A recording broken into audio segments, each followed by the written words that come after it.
Neyi var derdi düşünüyor da gibi Ahmet oyunları. Kim başladı vallahi kim bilir kadar.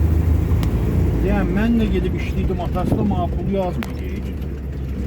Vay vay ne kaçsız olur paraya devletin Bunu ya.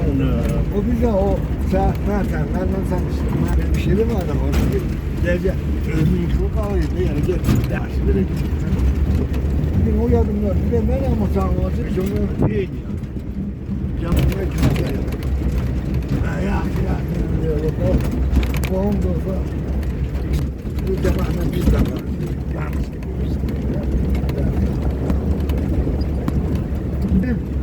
kurma makineleri sağ olsun aziz kişi. Mama olmayınca da oralı var. Mama dayı oldu. Dayı oldu yani. Bunları yaxşı. Ben onu bir şeyden bayılmadan sen de gelmişti.